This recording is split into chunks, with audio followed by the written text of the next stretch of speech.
Kuya Val Santos Matubang, kakaiba ang kanyang pakiusap sa lahat ng supporters ni Reyna. Meron din siyang pakiusap at paalala kay Mang Nestor kung sakaling babalikan niya ulit si Reyna sa bahay ni Roda. Bago ko ituloy ang usaping ito, naway nasa mabuti tayong kalagayan. Maraming salamat at nandyan pa rin tayo, hindi nagsasawang sundan ang buhay or kwento ng buhay ni Reyna. Salamat sa inyong pagsuporta sa aking munting channel. Salamat sa lahat ng nagbibigay ng kanilang mga komento, nagla-like at nagsishare, at higit sa lahat sa mga nananalangin para sa ating dalaga. Kuya Val Santos Matubang, ikwinento niya nga ang buong pangyayari sa mga naganap noong kinuha si Reyna ni Mang Nestor at ibinalik ng kanyang mama. Dahil napanood raw ng mama ni Reyna na kinuha na nga ni Mang Nestor si Reyna, kaya naman agad-agad nitong pinuntahan at kinuha at ibinalik ulit kay Kalingap Rap.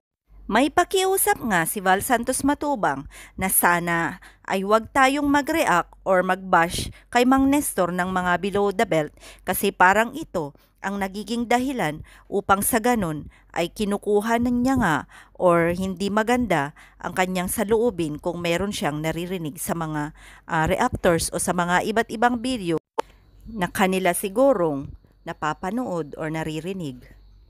Ayon pa kay Kuya Val, wag na wag niyang puntahan ang kanyang apo kung nakainom ito at maggugulo nga doon.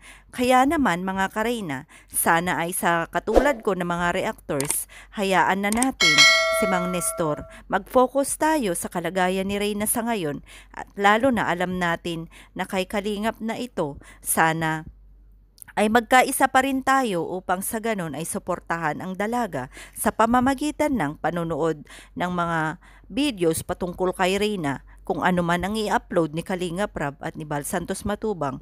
At ayon pa nga kay Val Santos Matubang, sabi niya nga na kung gagawa man ng aksyon si Mang Nestor, lalo na kung susunduin niya ulit si Reyna, kailangang may approval ng barangay, lalong-lalo na may pinirmahan si Melanie or approval ni Melanie upang kuhanin ulit si Reyna.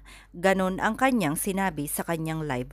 Kaya naman mga kareyna, sa ngayon ay mas kampante tayo sa palagay ko dahil nga ay kukuha na raw ng pulis si Kuya Val kung sakaling susunduin ulit si Reyna dahil ang mama ni Reyna nga ang naghatid sa kanya upang sa ganon ay ipaalaga kay Kalingap dahil nakikita niya na ito ay makakabuti para sa dalaga at syempre nagpapasalamat siguro ang mama ni Melanie dahil may isang Kalingap na talaga namang hindi pinapabayaan at hindi nga ibinabalik pa si Reyna kahit ano pang mangyari dahil ito naman ang pangako rin ni Kalingap Rab. Maraming salamat.